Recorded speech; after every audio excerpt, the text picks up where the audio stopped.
Hey everybody, welcome back to the channel. Today I'm taking another stroll down memory lane with a look at the AD&D 2nd Edition Dungeon Master's Guide. In my previous video, I flipped through the player's handbook, so in this one we'll see how it looks from the other side of the table. So this is another item I regret selling on eBay way back when because the copy I had was in much better condition than this one, but that's okay. I got it fairly inexpensive on eBay, and it's just cool to have on my shelf. But let's take a look at the cover art. I just love the 2nd edition cover art, and I think you should too. This one is the newly revised and updated version of the AD&D game. Provides everything a dungeon master needs to create thrilling role-playing challenges for immediate through advanced players ages 10 and up. Real quick, this looks like something your average 10-year-old would enjoy, right?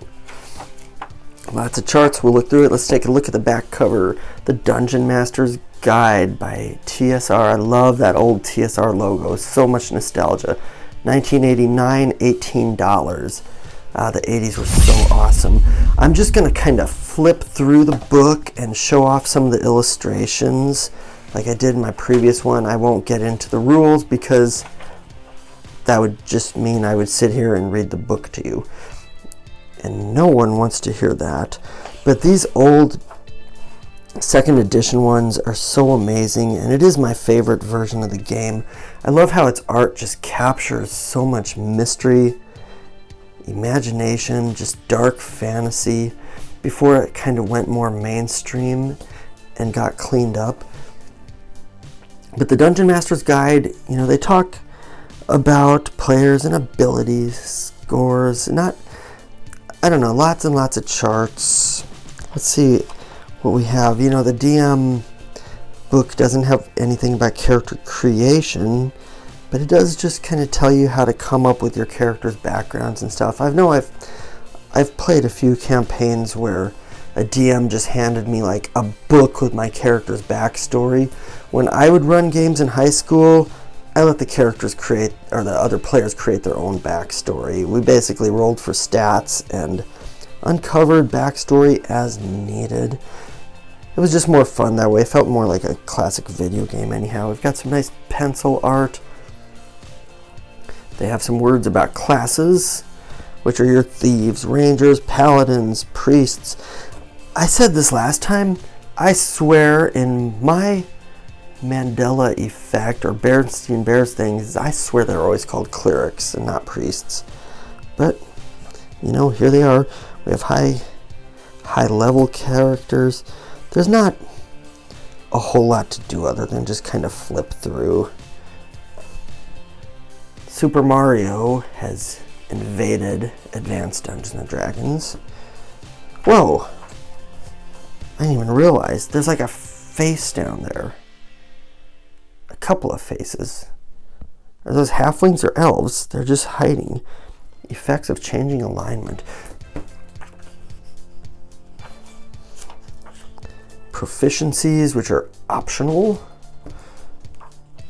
A short history of commerce. This is fun reading. Coins, types of coins. The detail of 2nd edition is amazing. Equipment by time period. I just love the charts. I could just sit down with one of these and study charts forever, even though I'm not playing the game. I want to ask if you want to leave. I want to ask real quick if you want to leave a comment. Tell me what your favorite edition of D&D is. The basic set or AD&D 2nd edition, 3rd edition, edition 3.5, which still kind of confuses me. Nice dog. 4th and 5th edition. I have not played anything beyond 2nd edition, but from what I've seen of 5th, I feel like they kind of dumb things down a little bit. For example, when did they stop doing THAC0? THAC0 is awesome, and it's not even confusing, but I think in the newer editions, you don't use negative armor class as a positive, do you? Leave me a comment and correct me if I'm wrong. I want to just flip through and find a little bit more art. There's not a whole lot to show in this one as opposed to the player's handbook, because this is really just rules, lots and lots of rules for the DM. There's some awesome art.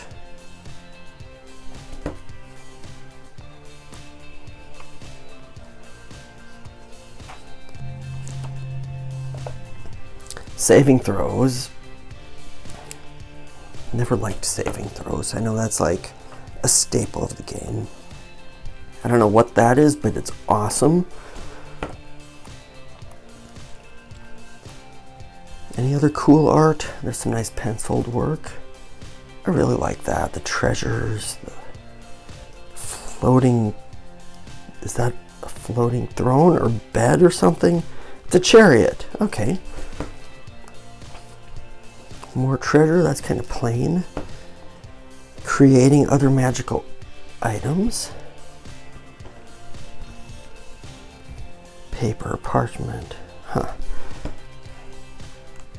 Oh, the detail is so awesome in these things. The one thing lacking in the Dungeon Master Guide is, I believe it doesn't come with any monsters.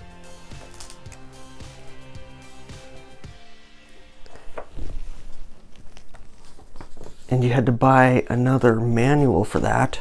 Here's a spoiler alert. It's this one.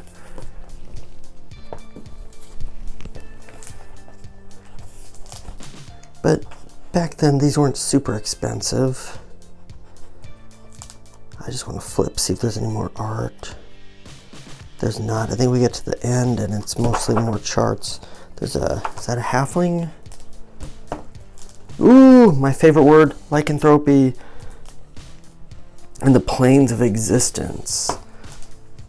You could get by with just the player's handbook, the Dungeon Master Guide, and the Monster Compendium. And I think the rest of this is charts on weapons. Oh no, potions. Whoops. Yeah, just potions, scrolls, stabs. Yeah, the rest of this is magic items, I believe. Miscellaneous. Yeah, that's it. No more cool illustrations. Little less pictures in the picture book here. But that is it for the Dungeon Master Guide. Hope you enjoyed that little flip through just to kind of give you a sample of what the second edition looked like. I'll be back with my next video, which will take a look at the Monsters Manual. That one we might go a little more in depth and kind of show some other sample monsters. But that's it for this video. I'll be back soon with another. So thanks for watching and have a great day.